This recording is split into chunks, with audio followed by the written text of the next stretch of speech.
আসসালামু আলাইকুম, welcome another new video. Dear student, রসায়ন বিজ্ঞানের কিছু গুরুত্বপূর্ণ টপিক, এগুলো প্রত্যেকটা পরীক্ষায় আসে, নৈর্ব্যক্তিকেও আসে, 1 মার্কের জন্য সংক্ষিপ্ত আকারেও চলে আসে। প্রশ্নগুলো হলো, ব্যাপন কাকে বলে? ব্যাপনের ইংলিশ হলো ডিফিউশন। নিঃসরণ কাকে বলে? নিঃসরণের ইংলিশ হলো এফিউশন। এদিকে উদায়ী পদার্থ, বাষ্পীভবন কি, এবং উদায়ীর সাথে আরেকটা লিখব ঊর্ধ্বপাতন কি। তাহলে প্রথমে আসি, ব্যাপন কাকে বলে?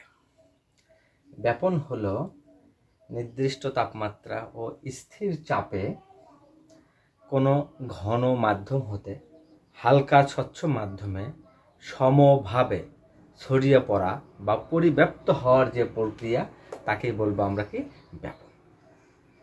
যদি আমরা একটা রুমের মধ্যে সেন্ট বা আতরের শিশি খুলে রাখি, তাহলে একটু পর দেখা যাবে পুরো ঘর জুড়ে গন্ধটা ছড়িয়ে পড়ছে।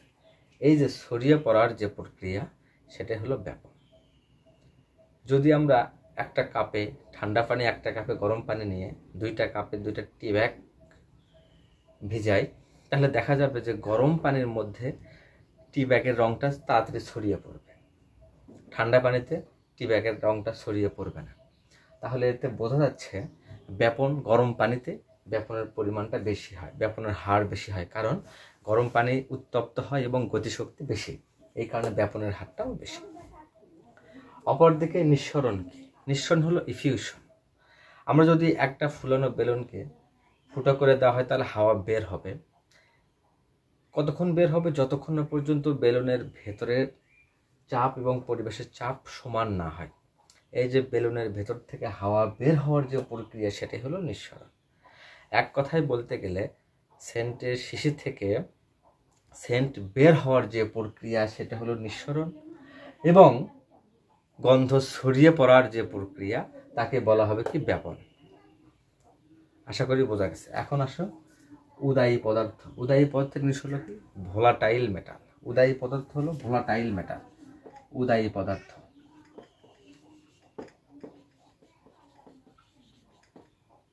উদায়ী পদার্থ হলো কি ভোলাটাইল মেটাল।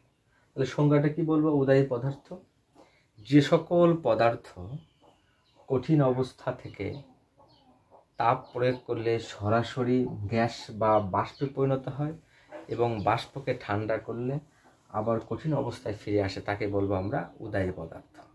যেমন কর্পূর, নিশাদল, অ্যামোনিয়াম ক্লোরাইড, কঠিন আয়োডিন ইত্যাদি উদায়ী পদার্থ। উদায়ীর আরেকটা ভাগ, সেটা হলো কি ঊর্ধ্বপাতিত পদার্থ। ঊর্ধ্বপাতন কি বা ঊর্ধ্বপাতিত পদার্থ কি? সাবলিমেশন, ইংলিশে বলা হয় সাবলিমেশন। ঊর্ধ্বপাতিত পদার্থ হলো যে সকল পদার্থ তরল অবস্থা থেকে, অর্থাৎ লিকুইড থেকে গ্যাসে রূপান্তরিত হবে, তাকে বলা হবে কি ঊর্ধ্বপাতিত পদার্থ। আর এই প্রক্রিয়ার নামই হলো কি ঊর্ধ্বপাতন। এখন আসে কি বাষ্পীভবন।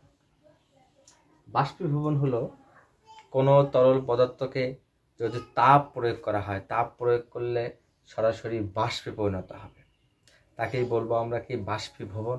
আবার বাষ্পকে ঠান্ডা করলে সরাসরি কঠিন পদার্থে রূপান্তরিত হবে, তাকে বলবো আমরা কঠিনীভবন। তাহলে বাষ্পীভবনের বিপরীত প্রক্রিয়ার নামই হলো কি কঠিনীভবন। আমি যে কথাগুলো বললাম অত্যন্ত গুরুত্বপূর্ণ। ব্যাপন, নিঃসরণ, উদায়ী পদার্থ, ঊর্ধ্বপাতন, বাষ্পীভবন, এগুলো 1 মার্কের জন্য অসংখ্য বার আসে, একবার অন্তর অন্তর প্রত্যেকটা বার আসে। সবাই ভালো করে ভিডিওটা দেখলে আশা করি আর ভুল হবে না। Thank you very